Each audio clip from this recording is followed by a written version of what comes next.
there, welcome to the Percy Flower Garden. And in this video, we'll be showing you one by one our philodendron collections. And I hope this video will help you also identify your own collection. And please like, share, and subscribe. Thank you. In this video, i-rundown ko lang yung mga philodendron na nandito sa garden namin. So, the philodendron we have in front is the one of our collection. It's the Philodendron Lilitae. Mas malaki na siya. Maganda. Moving on. What we have in the right side is the Philodendron Melanophyceum, which is pristine pa yung leaves niya kasi bagong labas. What we have besides Melanophyceum is Philodendron Hosibuno. As you can see, variegated talaga ang Hosibuno. After Hosibuno, dito naman yung isang prize plant rin namin, which is the Philodendron Golden Cerato, which is matagal na dito sa garden. And after that, we have a big moonlight, Philodendron Moonlight. It's malaki. Moving on, this is the Philodendron Mayoi. As you can see, smooth yung leaves niya, hindi siya jagged. And dito na sa kabila, dito yung Philodendron Maxima, which is lalaki pa to. Maliit nga lang, pero maganda siya. Besides Maxima, we have our lush Philodendron Pinette. Flower na siya actually.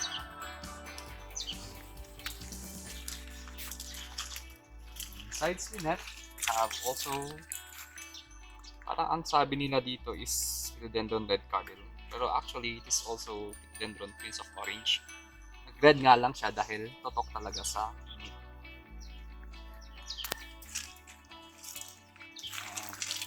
So we have this one, Philodendron Giganteum. Ang feature naman ng Giganteum is yung kanyang ears. Dito sa end ng leaves is nag-limit sila. Compared dito naman sa kabila, which is the Philodendron Jungle Fever. As you can see, may gap dito at hindi nag-limit yung ears nila. Yun yung distinguishing factor ng Giganteum at saka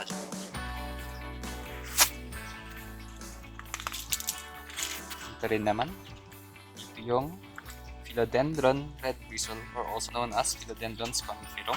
So yung distinguishing factor niya is yung mga red bristles sa stem. So yung next naman yung philo namin dito is yung mga Birkin. Mga propagate namin ng Birkin, as you can see. May mga sobrang variegated at yung iba naman is green. Besides Peru, nandito naman si Philodendron Fabricataphyllum, or also known as Philodendron sp Peru. Lalaki rin to. Yung immature form niya is kakaiba dun sa mature form niya. Then moving on, we also have a serrated siya Philodendron.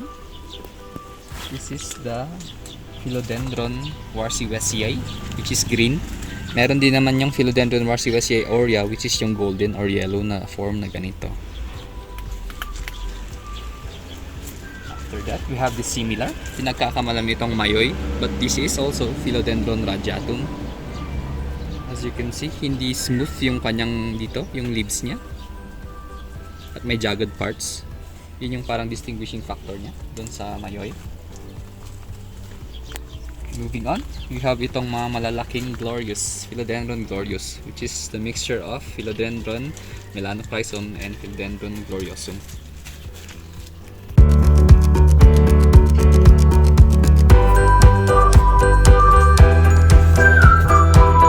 Maliliit na Melanophyceum. And we have cuttings of Dark Lord here. Hinihintay lang namin lumaki sila. And mga Birkin red. As you can see, this is an example of reverting Birkin. Although may part na nagre-revert, may part din na highly variegated. But as you can see, nawala na yung variegation dito na leaf. Para na siyang naging red Congo.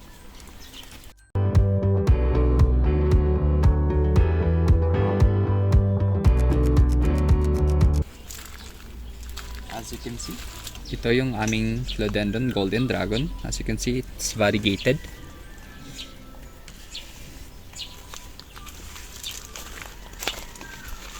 Moving on.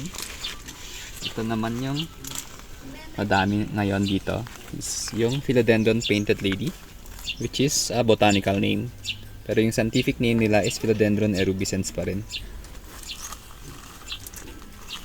Lady.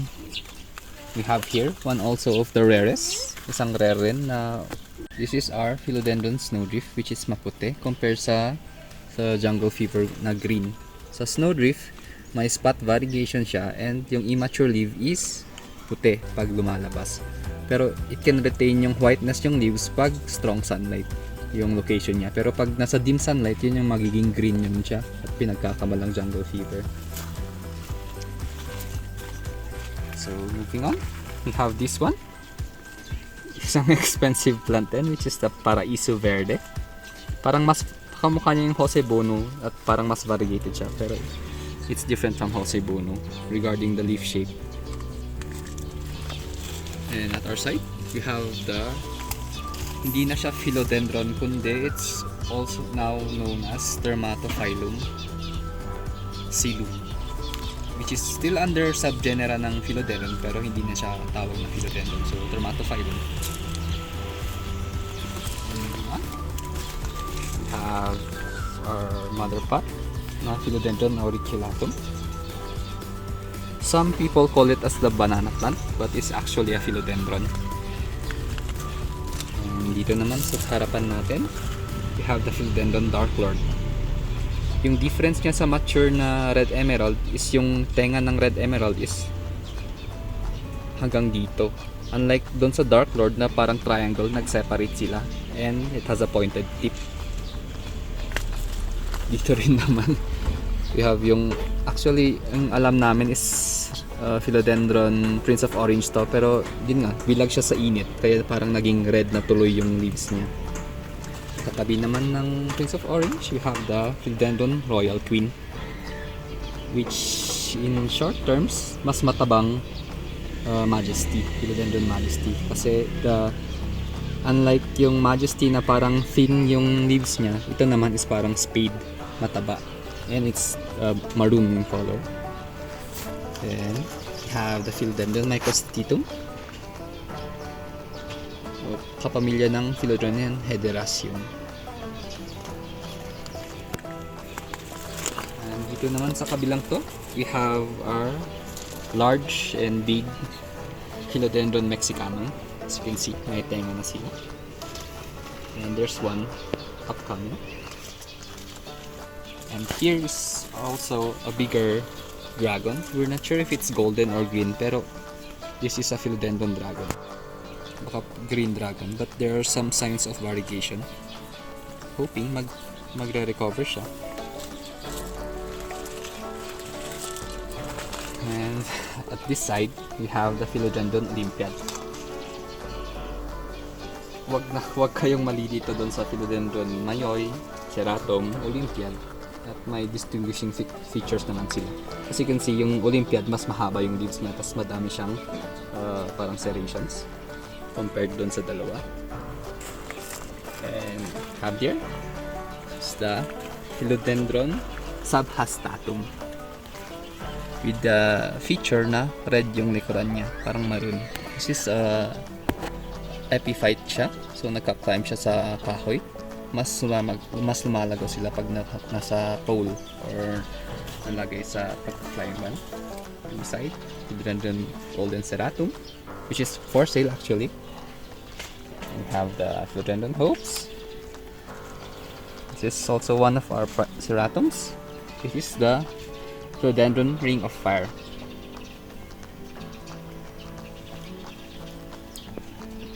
Moving on, we have mga dwarf na Rojo Pongo or Red Pongo.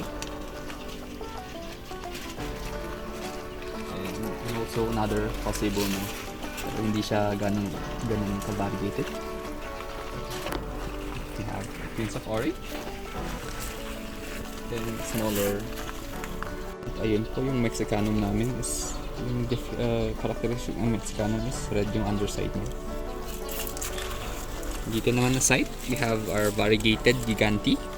Parang mas maliit siya ng Gigantium. Kaya some term it as Giganti, Philodendron Giganti. And as you can see, yung ito rin, kamukha ng palm, pero actually it's philodendron siya. It's called as Philodendron tortum. It's mas malaki yung serrations niya. Ay, yung fenestrations actually. Kaya sabi nila bintana. So it's fenestrations pala. Moving on. We have this one, Philodendron meliloniae. And dito naman, at baka pagkamalan nyo itong micans or maliit na melanophyson, but it is Philodendron gigas. At tignan nyo yung shape niya, hindi siya heart shape, parang ovoid shape. Moving on, we have Philodendron Brazil. So, madami tayong klase yung Brazil, may green splash, may Rio, mga ganun, pero generally, it's Philodendron Brazil. And we have here another jungle fever. We have Philodendron same din. Meron tayong Philodendron micans. As compared dun sa gigas, talagang heart shape siya at may pointed tip. So ito rin, yung kamukha ng auriculatum is Davidsoni, pero longer yung stem niya. At yung leaf niya is parang nagganon na. And what we have here is the Philodendron cordatum. Characterize yung parang spots dito sa stem.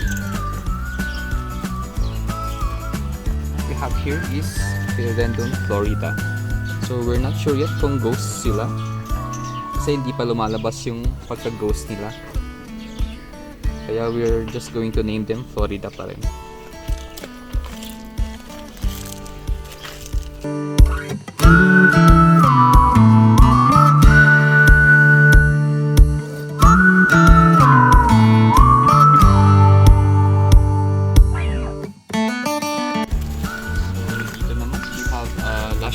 Philodendron barrel marks.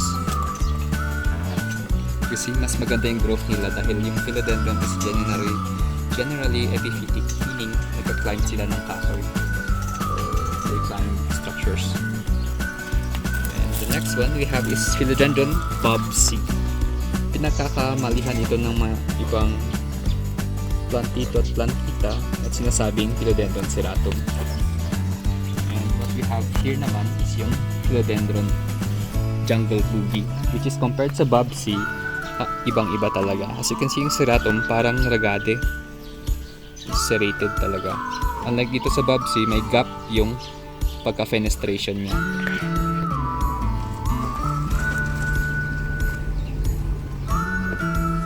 After nun, meron naman tayong Acutifolium, which is similar siya sa Philodendron linet and Philodendron auriculatum, pero yung difference ng Acutifolium is mas narrower yung leaves niya compared dun sa auriculatum. And yung linet naman, mas madami yung leaf marginations niya compared dito. Moving on, we have Meliloniae, and then we have this one, Dermatophyllum silum, and Golden Dragon. Is halatang variegated na siya. Ito rin, mature na Mexicanum. Ito yung bagong leaf niya. Tapos ito naman yung mga serratum namin, which is also jungle boogie. Parang thick form lang siya. And next dito is this is what we call the Philodendron Choco Empress, which is parang jungle boogie pero yung leaves niya is maroon, hindi na siya green. Serratum. And this is our small Philodendron atom. So that would be Philodendron tenui, but it is a hybrid form. As yung regular form niya is round yung leaves, mas rounder yung leaves. Yung nandito sa amin is parang mas longer siya compared dun sa round form. We will be moving on to yung next na latagan ng mga Philodendron.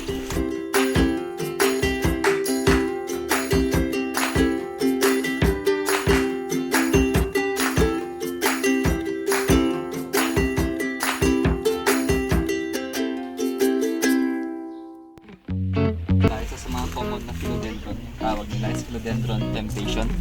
This is under the scientific name Philodendron erubescens.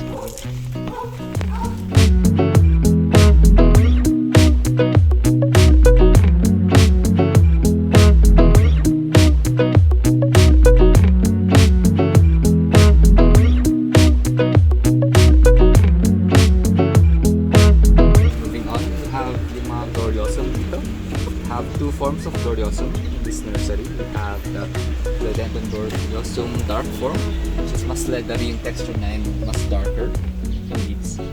And ito naman isang form, Philodendron pink back form. Lighter green, tas yung defining feature niya is pink yung likuran niya compared doon sa dark form. After that, you have mga Philodendron red emerald. As you can see, yung red emerald talaga is red talaga yung stem niya. Hindi siya green or brownish. You can't call red emerald kung hindi siya red yung stem. The next one, we have this one, the variation of Prince of Orange, Orange Marmalade. Parang may sprinkle siya ng variegation. Yung pagka-green niya. Moving on, we have the Golden Meliloniae.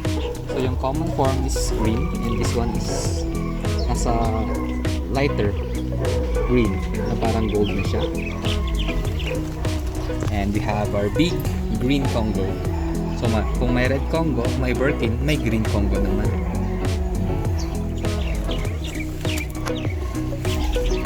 And moving on, this is our mother plant na White Wizard. Yung difference ng White Wizard sa White Knight, yung stem ng White Wizard is variegated rin. It takes the variegation also. Unlike dun sa White Knight, na brown yung stem niya. Moving on, have this one, Golden Jungle Fever. Nasa poor condition pero hoping nagre-recover siya. Moving on, ito rin yung isang rare na nahanapan ng mga tao is the Philodendron Momiae or Momiae. This one. Similar doon sa Philodendron Bilitae, we have a small Philodendron atabacuense. Ito rin yung likod niya, which is red and maroon in color.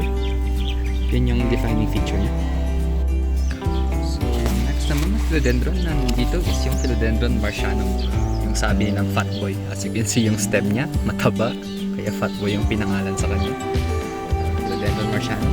Next to it is the Philodendron Ploumaniae. Yung defining feature naman yung Ploumaniae at difference niya doon sa mami is yung stem niya is may ruffles. Wait, kunin ka. As you can see, parang sa Deliciosa.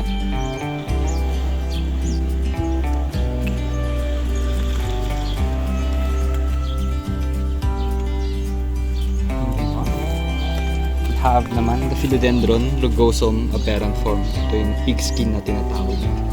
Bakit aberrant form? Kasi yung pig skin normally round lang siya at walang curls. Yung rugosum parang nag-wavy yung leaves.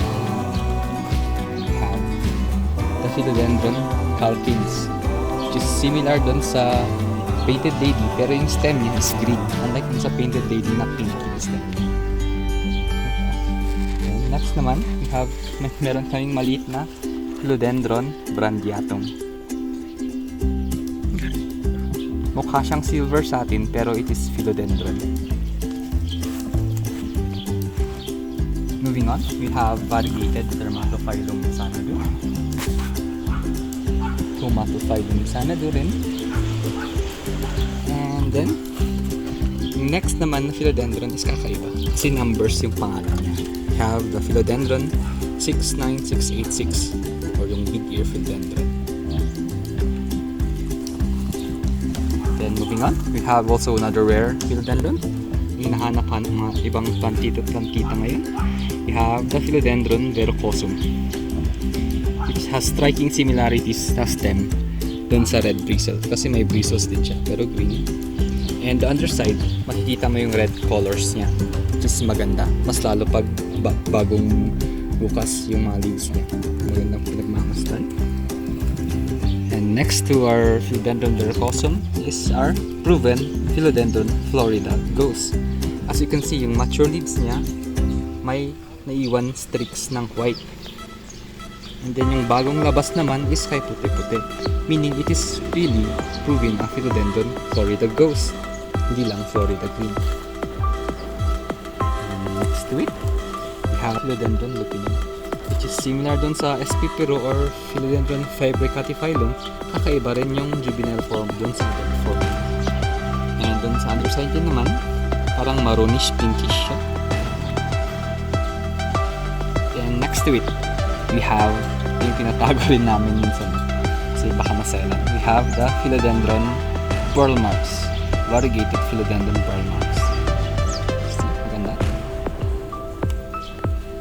Then dito naman, kung pinagtataka nyo, baka Jose Bono to or Paraiso Verde, pero iba.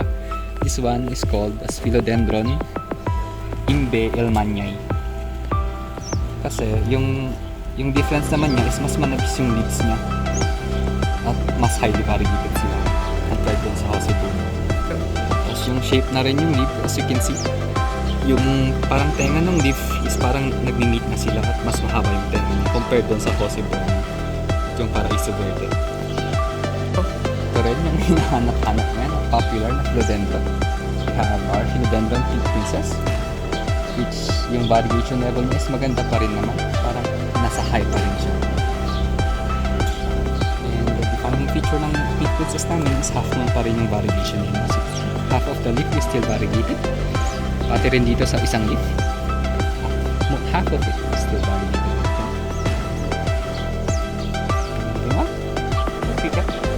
We have our Philodendron Red Congo. Mas variegated gampi.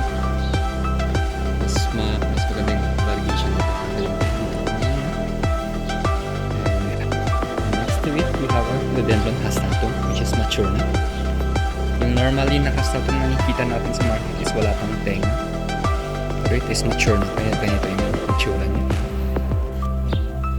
Birkins. Besides it, we have here, ito rin yung hinahanap-hanap ngayon.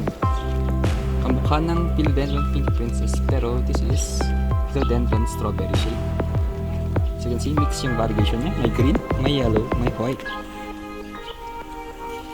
And ito naman yung mature form niya. As you can see, maselan talaga, mas talo na yung mga highly variegated na leaf. Ito is parang puti na, pero with the direct sunlight, parang nasunog na rin. Pink Princess, reserve na. Yung mga propagates ng Pink Princess to be sold next year, hopefully. So, we have here a variegated gampi rin. So, ito rin, mga snowdrift na. Pinatay pa, pinapaganda para lumabas yung pagka-white nila, pagka-snowdrift. We have here is yung Philodendron Thai Sunrise. It is actually moonlight, ay Philodendron lemon lime siya, pero yung difference niya is may green siya doon sa edges compared doon sa ordinary na lemon lime lang yung color niya. It's Philodendron Thai Sunrise. We have here baby Philodendron Snowdrift. As you can see, puting-puti talaga yung leaves niya. And here also we have smaller Paraiso Verde. This is our newly acquired mga painted baby to be released soon after acclimatization kasi galing pa mga Thailand to. Sabi nila this is the dying ampon, which is actually just smaller Philodendron Prince of Orange. Prince of Orange pa rin sila. And moving on, we have yung mga Meliloniae dito. As you can see. Tapos dito naman, we have the Dermatophyllum Xanadu in green. And we have the Golden Xanadu.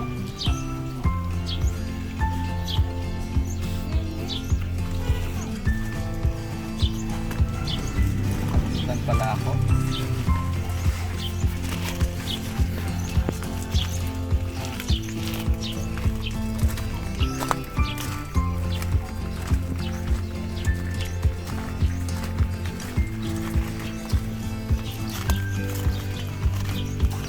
We have this one, Philodendron Red Heart. Maselan sila. yung iba is nagre-recover pa lang yung nasa some Monstera really show. And then, yung bagong nakuha namin. We have the Philodendron Holtonianum.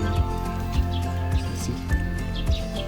Curve, nagko-curve yung leaves niya, tas may tenga rin siya dito sa tip. Isa is yung Philodendron callosum, which is not normally epiphytic. Parang nagbubush siya, kumakapal lang. Hindi na kailangan na lagyan ng stick. So ito po pala, nadagdag sa collection namin. Yung tawag nilang Philodendron Florida Beauty. Makikita niyo yung kanyang variegation is yellow. Hindi kagaya ng ghost na puti. At may isa pa.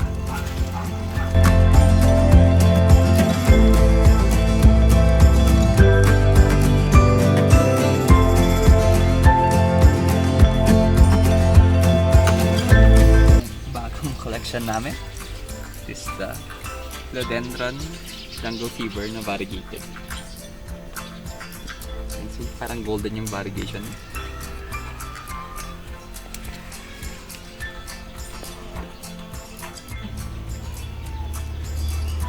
So that is it for this video, and I hope you enjoy it. We'll be posting some videos soon regarding Anthuriums and other arid scenarios, and I hope you'll also watch them. Thank you and welcome to La Persia Flower Garden.